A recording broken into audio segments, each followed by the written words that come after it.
하도록 하겠습니다. 뜻을 정한 인생이라는 제목으로 우리가 하나님 말씀 나누도록 하겠습니다. 중학생인 한 소녀가 있었습니다. 보통 반에서 인기 있는 소녀라고 한다면 얼굴이 이쁘고 팔다리가 길쭉길쭉한 그런 소녀가 인기가 많을 것입니다. 근데 이 소녀는 그런 것과 거리가 멀었습니다. 얼굴은 컸고요, 굵은 팔다리에 거기에 공부는 바닥을 쳤습니다. 공부도 못하고 생긴 것도 아무리 봐도 거울을 봐도 선한 것이 없고 아무도 날 좋아하지 않을 거야, 그렇게 생각을 했습니다. 그러던 중에 아버지의 권유로 역도를 시작했습니다. 그리고 이 소녀는 역도를 시작한 지 열흘 만에 10일 만에 지역대회에서 우승을 합니다. 그리고 그 이후에 75kg 이상급 역도 선수로 아시안게임과 세계 역도 선수 대회와 올림픽에 나가서 10회 이상 우승을 하고 3회 이상 세계 신기록을 달성했습니다. 여러분 누구신지 아시겠어요? 지금은 은퇴한 한국의 역도 선수 장미란 선수입니다. 그녀는 다른 사람과 달랐죠. 딱 봐도 달라요. 근데 그 다름으로 인해서 그는 세계를 제패했고 대한민국 국민으로부터 많은 사랑을 받는 그런 선수로 사랑을 받다 은퇴를 했습니다. 잘 아는 것처럼 그녀는 화장품 대신 역기를 들었습니다. 향수 냄새 대신 땀 냄새를 품었죠. 미니스커트 대신 운동복을 입었고 하이힐 대신 그는 운동화를 신었습니다. 그녀는 하나님이 자신에게 주신 그 삶을, 최선의 삶을 살았습니다.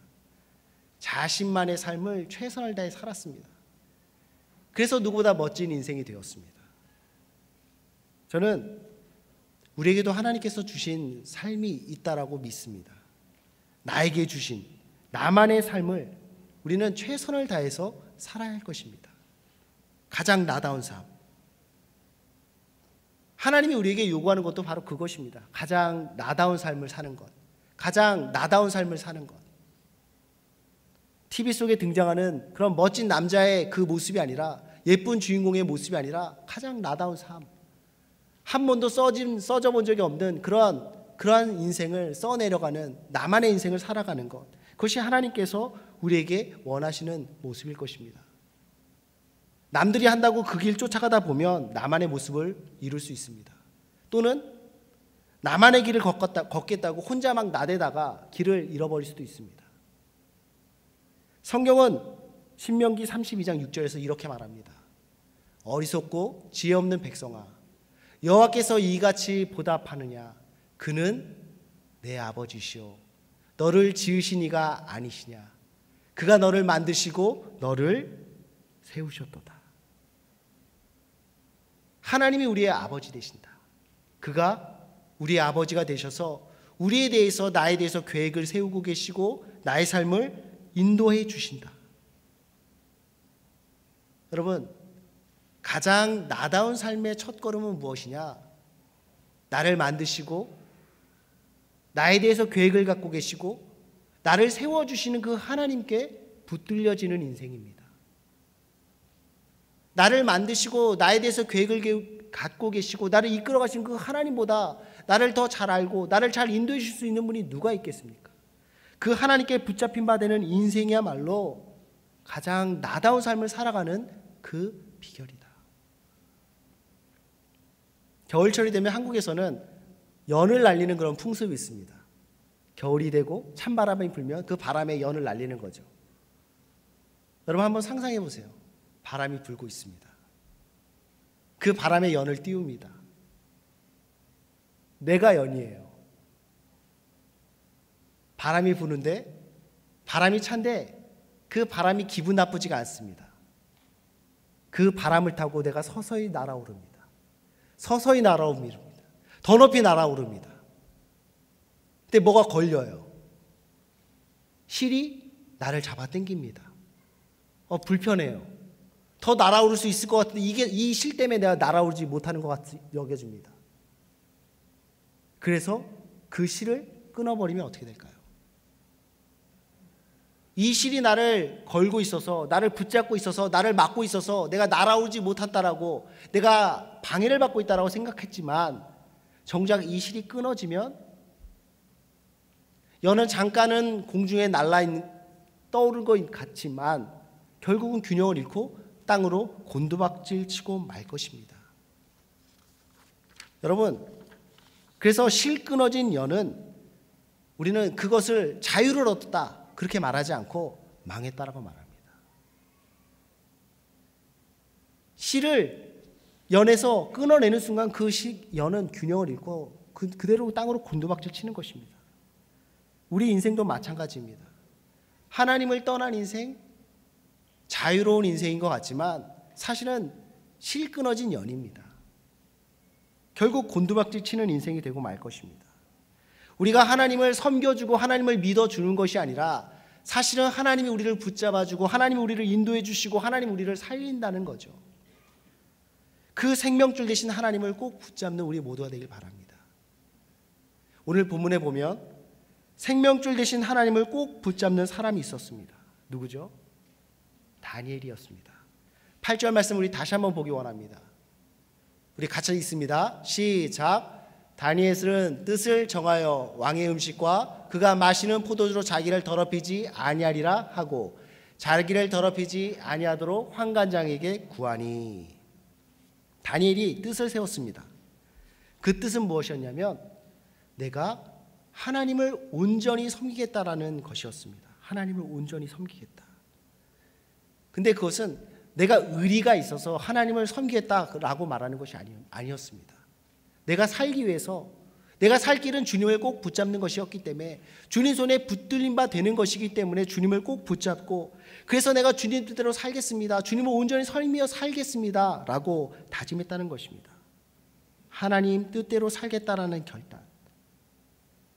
그러나 그 결단은 당장 바벨론의 세계관과 충돌하는 것이었습니다. 바벨론은 그들이 정복한 각 지역에서 쓸만한 인재들을 포로로 잡아왔습니다. 그래서 젊은 청년들을 잡아다가 갈대아 사람의 학문과 언어를 가르쳤습니다. 동일한 학문과 언어로 자신들과 같아지기를 요구하는 것입니다. 또 동일한 음식과 동일한 음료를 그들에게 제공했습니다. 어떻게 보면 이거는 차별하고 핍박하고 그들을 힘들게 하는 것이 아니라 대우해 주는 거죠. 그때 당시 전쟁에서 지고 포로가 되면 노예가 되잖아요. 노예는 사람이 아닙니다. 짐승 취급을 받습니다. 근데 이 바벨론은 그 포로들을 노예로, 짐승으로 취급하지 않고 그들과 동일한 사람으로 취급해 줍니다. 대우해 주고 배움의 기회를 주고 좋은 음식들로 그들에게 베풀어 줬습니다. 최고의 음식, 그리고 그들의 바벨론의 귀족 자제들과 똑같은 학문과 언어를, 배움을 그들에게 제공해 주었습니다. 호의를 베푸는 거죠. 인간의 마음은 그런 것 같습니다. 강압하고 막 탄압하면 오히려 이게 반발심 생깁니다. 튕겨납니다. 근데 호의를 베풀고 친절하게 해주면 그 마음이 녹아내려요. 바벨론 왕은 참 지혜로웠던 것 같습니다. 강압적으로 그 포로들을 누르는 것이 아니라 그들을 잘 대해줌으로써 그들이 바벨론 제국 안에 녹아들게끔 그는 그렇게 정책을 폈던 것입니다. 근데 저는 이 본문을 묵상하면서 이 시대는 우리가 신앙생활하기 힘든 시대라고 얘기를 하는데 왜 이렇게 신앙생활이 힘들까? 그런 묵상을 해봤습니다. 원로 목사님들이 그런 말씀들을 하세요. 후배 목사님들, 여러분들은 정말 목회하기 힘든 시대에 살고 있습니다. 교회에 있는 사람들도 다 교회를 떠나가고 있고 세상 사람들은 교회에 전혀 관심이 없습니다. 여러분은, 우리 때는 십자가만 꼽으면 사람들이 교회로 그냥 몰려들었는데 여러분은 오히려 떠나가고 있는 이 시대에 살고 있습니다. 오히려 교회가 욕먹는 시대에 살고 있습니다. 정말 목회하기 힘든 시대에 살고 있습니다. 그런 시대잖아요. 왜 교회가 이렇게 되냐라는 것입니다. 근데 생각해보면 미국 땅에서 우리가 신앙생활을 하고 있는데 예수님을 믿는다고 해서 두들겨 맞는 분 계세요? 감옥에 갇히는 분 있습니까? 아니면 누가 죽이는 사람 있습니까? 뉴스 보니까 파키스탄 교회에 또 자살 폭탄 테러가 터져서 9명이 죽었다고 그러더라고요. 신앙생활 하기 때문에, 그 신앙 때문에 목숨을 잃는 사람이 오늘날도 있습니다. 근데 우리 가운데 그런 모습이 없죠. 성경에 보면 초대교회 성도들은 예수 믿는다는 이유 때문에 죽었습니다. 사람들이 참 지독해요. 잔인해요. 예수 믿는다고 하는 그 이유 때문에 사람들을 잡아다가 콜로세움 경기장에 기둥에 묶어놓습니다. 그리고 며칠 굶주린 맹수들을, 사자들을 풀어놔요. 그럼 그 사자들이 달려들어서 그들을 찢어 죽이고 뜯어 먹습니다. 근데 그 가운데 어느 누구도 예수를 부인하지 않았다는 것입니다. 그렇게 그들은 사자에게 죽임을 당했습니다. 그런 순교자의 피가 교회를 성장했고 온 유럽으로 그 그리스도교가 퍼져나가도록 그 전파하는 힘이 되었습니다. 오늘날엔 그런 핍박이 없습니다. 혹시 예수 믿는다는 이유로 붙잡혀서 기둥에 묶여서 맹수의 밥이 되보신 분 계신가요? 나는 맹수에게 물려서 팔 하나가 없다. 난 다리 하나가 없다. 그런 분들 계신가요? 없죠. 오히려 우리에게는 예배할 수 있는 공간이 있습니다. 찬양할 수 있는 악기도 있습니다. 그리고 교제를 풍성하게 해줄 수 있는 먹거리도 있고 우리가 모일 수 있는, 이동할 수 있는 그런 좋은 차들도 있습니다. 별로 부족한 게 없는 것 같아요. 우리가 신앙생활 한다고 했을 때 우리를 방해하는 것들이 있습니까? 절대적으로 우리의 신앙생활을 방해하는 것이 있을까 생각해봤는데 없더라고요. 근데 우리는 신앙생활에 방해를 받고 있습니다. 예배를 하는 데 있어서 방해를 받고 있고 말씀을 읽고 기도 생활을 하고 여러 가지 신앙생활을 하는 데 있어서 방해를 받고 있습니다. 도대체 그게 무엇일까? 그것이 무엇일까? 바벨론 왕이 그 잡아왔던 그 포로들에게 베풀어줬던 그 호의, 그 친절함, 그 배려,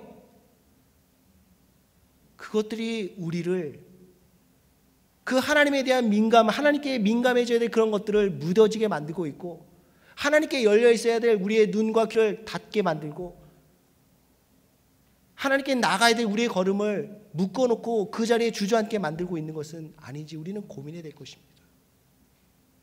분명히 우리는 이 땅 가운데서 공부해야 되고 해야 될 일들이 있고 또 즐길 수 있는 오락거리들이 있습니다.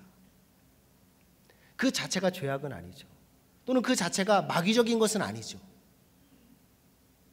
분명히 학생이라면 공부를 열심히 해야 될 것이고 직장 생활하는 일꾼이라면 열심히 일을 해야 될 것입니다. 또 우리는 얼마든지 즐길 수 있습니다. 근데 그 균형 잡는 게 참 힘든 것 같아요.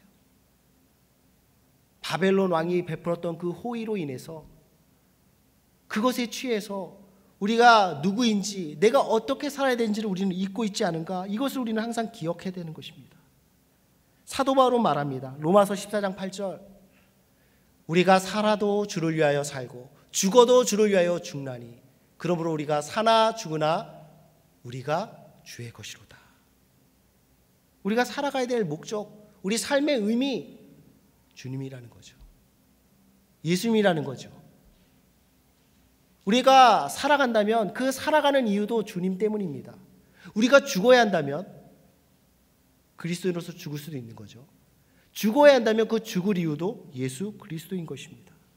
그러므로 우리는 그 순교할 각오로 이 땅에서의 삶을 살아가야 되는 것입니다. 내 목적을 잃어버린 채 열심히 공부해서 장학금을 받는다 한들 우리가 살아야 될 존재의 그 의미 예수 그리스도를 잃어버린 채 직장에서 열심히 일해서 승진하고 돈을 많이 번다 한들 그게 무슨 의미가 있겠습니까? 그것은 바벨론 포로로 끌려온 많은 그 포로들 그들은 열심히 살았습니다. 바벨론에서 제공하는 그 학문과 언어 열심히 공부했겠죠. 주는 음식 먹으면서 다른 사람들이 누리지 못하는 그런 것들을 호의호식하면서 열심히 살았습니다. 살아가기에 급급했습니다. 그렇게 그들은 포로 인생을 살았습니다. 성경은 그들의 이름을 기록하지 않습니다. 저는 다니엘처럼 뜻을 정한 인생, 주를 위하여 살아가는 그 인생으로 우리 인생이 결단되어지고 그러한 인생을 살아가기 원합니다. 살아가기에 급급해서 그 인생 그냥 여러 사람들 속에 무더기로 묻혀져서 이름 없는 인생이 아니라 다니엘처럼 기억되는 그 이름, 기억될 수 있는 그 인생이 되길 원합니다. 그것은 하나님 손에 붙들려지는 인생입니다. 내가 살아도 주를 위하여 살고 죽어도 주를 위해서 죽겠습니다 라는 그 각오로 살아가는 사람들의 인생입니다.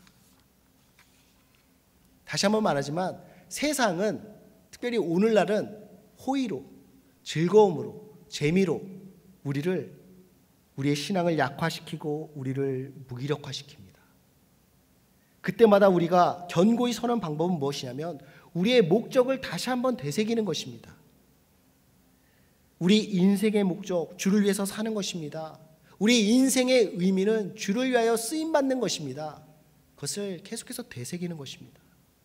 하지만 사실 우리가 주님을 위해서 사는 것이 아니라 주를 위해서 산다고 하지만 그 인생이 주님께 붙들림 바 되고 주님의 인도하심과 주님의 도우심과 주님이 세워주시는 그 삶을 우리가 누리게 되는 거죠.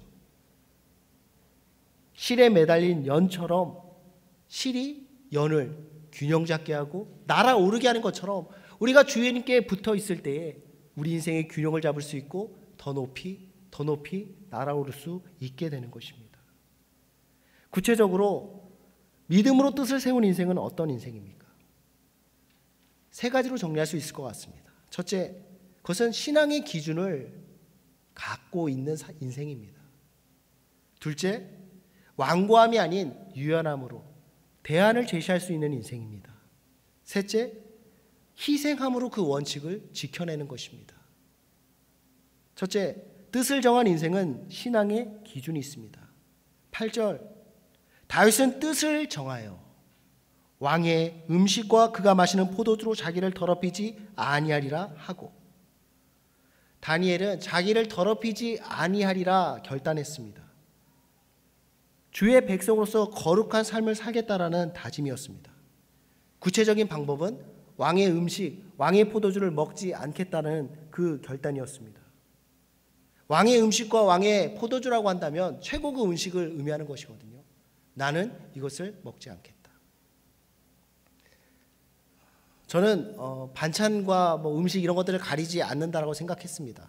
먹는 거에 별로 집착하지 않는다라고 생각했는데 한국에서는 군대를 가잖아요. 저도 군대에서 한국에서 군복무를 했는데 군대를 갈 때 제가 먹는 것에 엄청 집착을 하더라고요. 특히 고기에 굉장히 집착을 했습니다. 고기 반찬이 나온다. 눈에 불을 켜고 막 이제 더 먹으려고. 근데 하루는 대대장님이 병사들을 위해서 삼겹살을 쏘겠다. 쐈어요.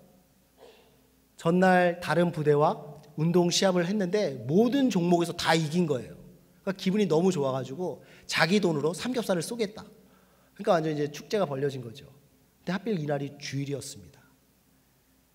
고기를 먹으면 교회를 못 가고 교회를 가면 고기를 못 먹는 거예요. 제가 교회를 갔을까요? 안 갔을까요? 예, 교회를 갔습니다. 뭐 그런 걸 가지고 얘기를 하냐 그러는데 저는 제 스스로 너무 자랑스러웠어요. 야, 고기를 포기하고 교회를 가다니. 정말 내 믿음이 진짜 믿음이구나. 막 혼자 좋아했는데 여러분 굉장히 고기 귀한 것입니다. 뭐 군대에서만 그런 것이 아니라 특별히 이 다니엘 시대 때는 말할 것도 없는 거죠. 아마 그 시대에는 평생 고기를 한 번도 먹어보지 못한 사람이 수두룩했을 것입니다. 근데 그 시대에 다니엘은 고기를 먹지 않겠다. 왕의 식탁으로부터 나오는 음식을 먹지 않겠다. 왜 그렇습니까? 그가 채식주의자였기 때문일까요? 다니엘이 다이어트를 하기 위해서 내가 좀 다이어트를 해야겠다. 그래서 고기를 먹지 않겠다. 왕의 식탁에 그 음식을 먹지 않겠다. 그렇게 결단을 했을까요? 그것은 그가 왕의 식탁으로부터 나온 음식을 먹지 않겠다라고 한 것은 그 음식들은 우상의 제단에 올려졌던 음식들이기 때문입니다. 그리고 그 음식을 먹는다면 하나님 앞에서 거룩해야 될 내가 더러워지는 것이다. 내가 더러워질 수 있기 때문에 나는 그 음식을 먹지 않겠다 결단하는 것입니다.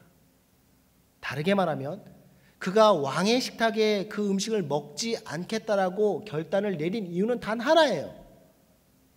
신앙적인 이유로 믿음을 지키기 위해서 하나님을 위해서 내가 거룩하게 하겠다. 여러분 왕의 음식을 먹지 않겠다. 신앙적인 이유입니다.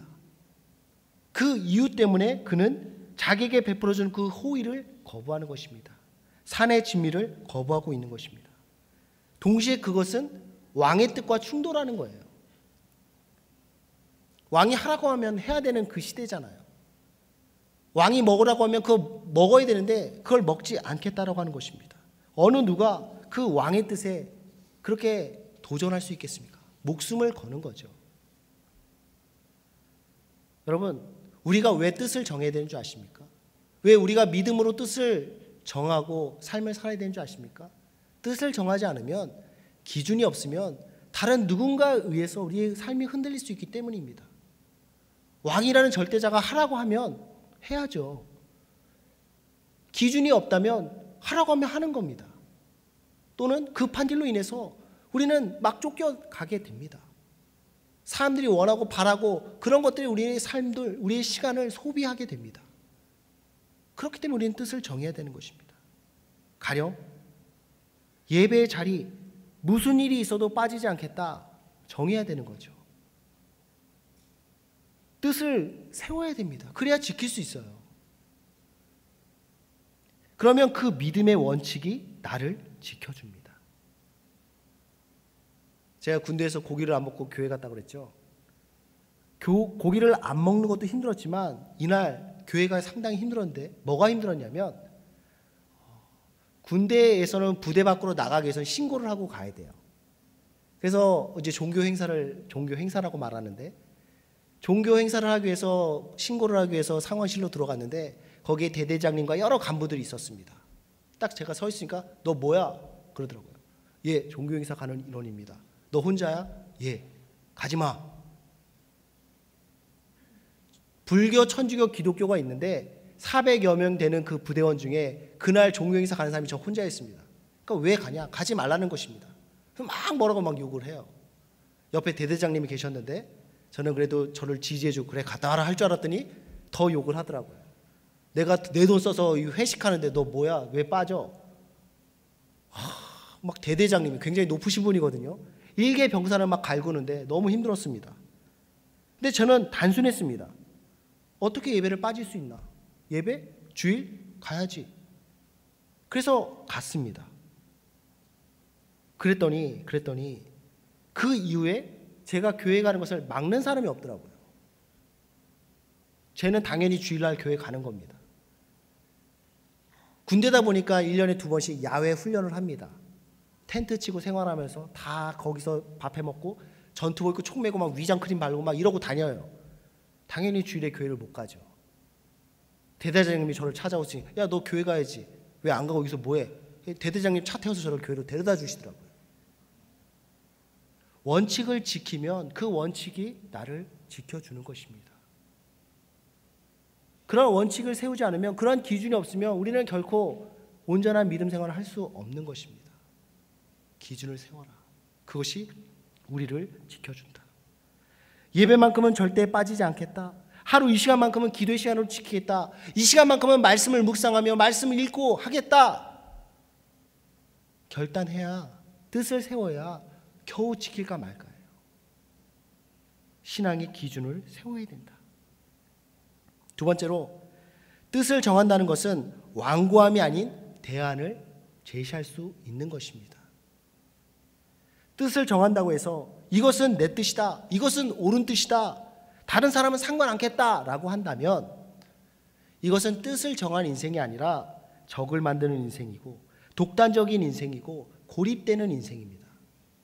이거는 성경에서 말하는 그런 뜻을 정한 인생이 아닙니다. 믿음의 뜻을 세운다는 것은 분명한 기준을 세운다는 것입니다.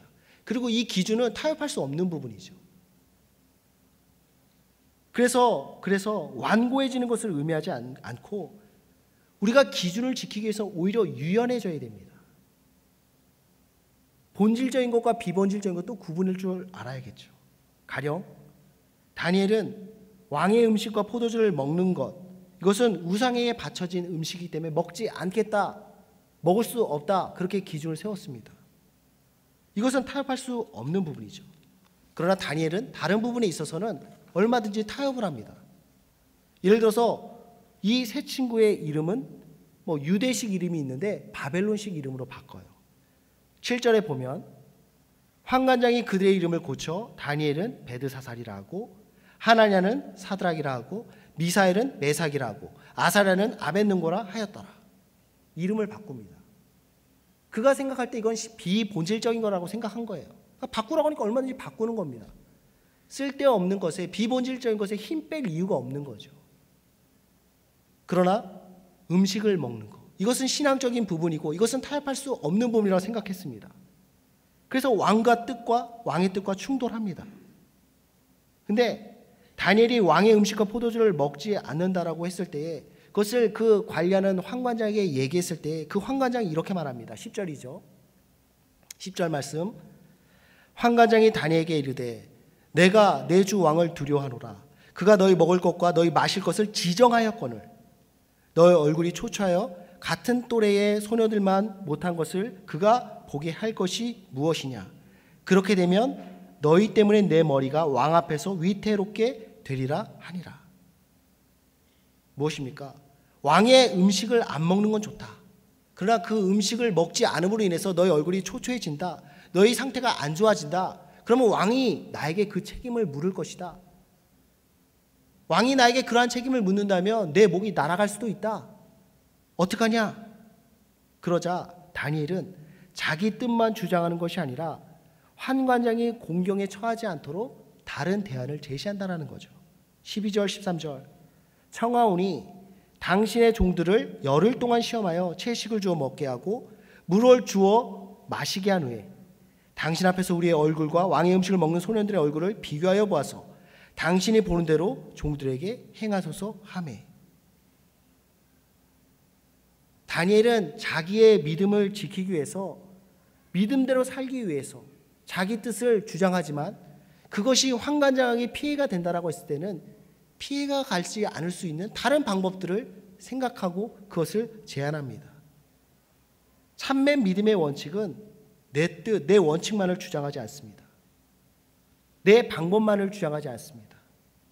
옳은 뜻이라고 해도 다른 사람의 피해를 최소화하기 위해서 고민해야 되는 거죠. 막 사는 사람은 고민할 필요가 없습니다. 그냥 살면 돼요. 본능대로 살면 됩니다. 뭐 누가 다치든 아프든 상황이 망가지든 그냥 내 마음대로 그냥 막 살면 돼요. 근데 다른 사람이 다치지 않고 내가 하나님대로 온전히 살고 하나님 나라가 온전히 세워지기를 고민하는 사람이라면 고민해야 되는 거죠. 지혜가 필요한 것입니다. 그러므로 대안을 제시할 수 있는 것. 이게 그리스도인의 모습인 것입니다. 마지막으로 뜻을 정한 인생은 그 뜻을 이루기 위해서 기꺼이 희생할 줄 알아야 됩니다. 내 뜻을 세웠는데 상대에게 전혀 피해가 되지 않습니다. 그럼 뭐 아무 문제될 것이 없겠죠. 근데 내가 어떤 뜻을 세웠는데 그것으로 인해서 누군가 피해를 봐요. 그래서는 안 되겠죠. 피해를 최소화해야 될 것입니다. 10절 말씀에 보면 다니엘 뜻은 환관장에게 위협이 될 수 있었습니다. 너희 때문에 내 머리가 왕 앞에서 위태하리라. 그래서는 안 되잖아요. 그래서 대안을 제시하는데 믿음의 뜻을 지키면서 내가 믿음을 지키기 위해서 일부러 피해와 어려움과 아픔을 당할 필요는 없습니다. 근데 부득이하게 그 피해와 손해와 어려움을 부딪혀야만 하는 경우들이 생기거든요. 그럼 그 피해를, 그 희생을 다른 사람한테 돌려서는 안 되죠. 내가 정말 하나님 앞에서 신실하게 살아가기 원한다라고 한다면 그 피해를, 그 어려움을 내가 감당해야 될 것입니다. 다니엘은 환관장에게 대안을 제시합니다. 왕의 음식을 먹지 않겠습니다. 왕이 제공하는 그 포도주도 먹지 않겠습니다. 우리의 안색이 좋아지지 않는다면 앞으로 그러나 왕의 음식을 먹겠습니다. 우리의 건강이 괜찮다고 한다면 앞으로도 계속해서 왕의 음식을 먹지 않고 채소와 물만 먹겠습니다. 다니엘은 지금 자기에게 제공되는 그 좋은 음식과 맛있는 음식을 포기하는 것입니다. 나의 즐거움과 나의 만족을 포기하는 거예요. 오늘날 우리의 신앙이 약화되는 것이 세상이 우리에게 베풀어주는 호의라고 그랬죠. 친절함이라고 그랬죠. 재미라고 그랬죠. 매력적인 것입니다. 우리가 뜻을 정하고 온전히 믿음으로 살아가기 위해서는 그것을 포기해야 돼요. 만족함, 즐거움, 그 먹는 즐거움이 얼마나 큽니까? 그걸 포기해야 돼요. 반면 환관장 입장에서는 손해볼 게 하나도 없죠. 하나도 없어요. 그래? 그럼 해봐. 불편함과 희생을 감당하는 것은 다니엘이었습니다. 이것이 우리 그리스도인의 모습이어야 된다는 것입니다. 다른 사람에게 피해를 주지 않지만 그러나 거기서 발생할 수 있는 그 손해에 대해서, 희생에 대해서 내가 당연히 끌어안는 것이죠. 저는 버지니아 쪽에서 유학 생활을 했었는데 유학 생활을 하니까 상대적으로 시간이 많더라고요. 근데 시간이 많다라고 해서 자연스럽게 경건해지고 더 거룩한 삶을 사는 건 아닙니다. 항상 강조하는 거지만 경건한 삶을 살기 위해서는 의도해야 되고 계획해야 됩니다. 그래서 하루는 이래서는 안 되겠다. 내가 성경 읽기로 하루를 시작하고 또 성경 읽기와 기도로 하루를 마무리해야겠다. 그렇게 결단을 했습니다. 그리고 열심히 성경 읽기와 기도하기에 힘썼습니다. 과연 성경 읽고 기도하는 생활은 제 영혼을 너무나 풍성하게 만들었습니다. 하나님께 더 민감하게 반응할 수 있었고요. 내 마음을 다스리며 거룩한 그리스도의 삶을 살아갈 수 있는 그러한 에너지를 저에게 공급해 주었습니다. 그런데 그렇게 충만한 한 주를 보냈는데 나는 너무 좋은데 아내가 지쳐 있는 거예요. 나름 할 일이 있잖아요. 저는 그때 학생이었기 때문에 공부도 했었고 파트타임으로 사역을 했기 때문에 사역 준비도 해야 됐고 그리고 가정 일도 돌봐야 되는데 제가 공부하는 시간 그리고 사역하는 시간에 거기서 하나도 빼지 않고 경건의 시간으로 기도하고 성경책을 말씀을 읽는다고 하면서 가정 돌봐야 될, 내가 해야 될 그 일을 거기서 시간을 줄여서 내 경건의 시간을 가진 겁니다. 그러니까 나는 경건의 시간을 가졌는데 아내는 더 힘들어진 거예요. 2배의 일들을 해야 되는 거예요. 여러분, 말씀 읽기와 기도 생활으로 내 성령 충만해진 나의 모습. 그런데 아내는 피폐해지고 아내는 힘들어 있고 이게 정말 참된 경건의 모습입니까? 아니죠. 아니죠. 그래서 저는 과연 어떻게 하는 것이 경건의 삶일까? 성경 읽기와 이것을 포기해야 되는가? 결국 포기해야 될 것은 내 시간이었습니다. 자야 되는 시간을 포기하고 더 시간을 계획하고 더 이 시간 속에서 나를 위해 썼던 것을 더 없애고 물론 그래도 여전히 아내가 집안일과 여러 가지 아이 돌보는 일에서 많은 일을 했지만 그나마 최소한의 것은 내가 해야 되는 것이었죠. 기도 생활한다, 말씀 생활한다 할지라도 내가 해야 될 것을 안 한다. 이것으로 인해서 누군가 피해를 보고 누가 더 힘들어진다. 이것은 참된 경건이라 할 수 없는 것입니다.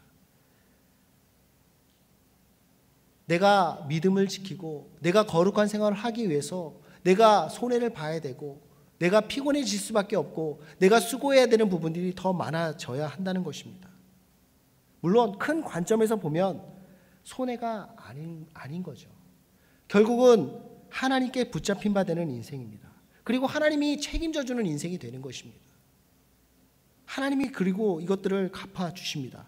성경에 보면 고린도전서 15장 58절에서 주님께서 우리에게 이렇게 말씀하십니다.